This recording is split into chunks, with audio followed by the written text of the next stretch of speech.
Hi,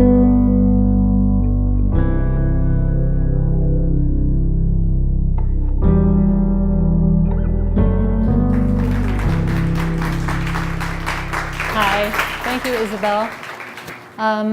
So I realized that after I finished making my web series, which is called Callie Solo, and you can find it on YouTube, that I still had more stuff that didn't get in the web series that I wanted to write about, and I just started writing about the story of making the web series. And I realized that it's like a circle, because when I first, well, I'm going to read you the beginning and the inception of it, but that when I started off, I was facilitating other people a lot, other singers, through my singer salon and other events. And I sort of had ignored my own artistic voice for a while. And I started to come back into that, and that felt right and awesome. So that's what I've been trying to do. The making of Callie Solo, or all the things I did wrong. It was a very long winter. Those of you who were in Chicago that season of 2013, 2014 will remember it well. It was as cold as anyone could remember. It snowed more than anyone could remember, or almost anyone, and it went on seemingly forever. People were making YouTube videos of throwing water or coffee into the air and watching it freeze mid-flight as the most fun one could have outside without dying. I was alone. For the first time in this lifetime, I lived on my own.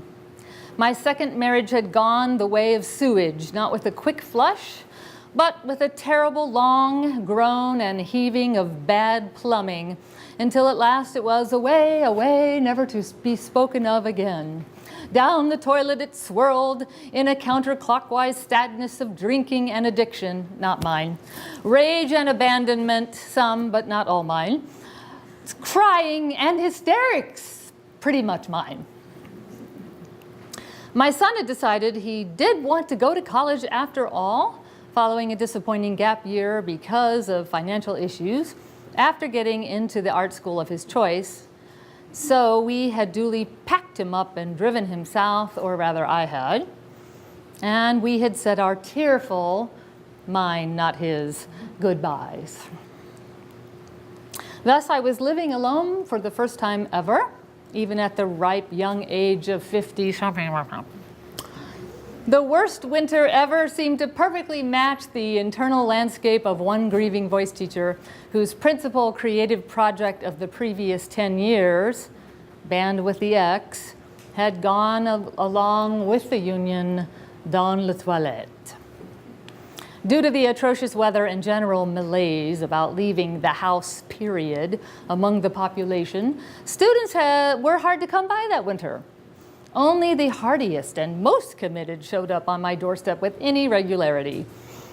There were school closings and business closings and the closing of hearts, the stopping of opportunities.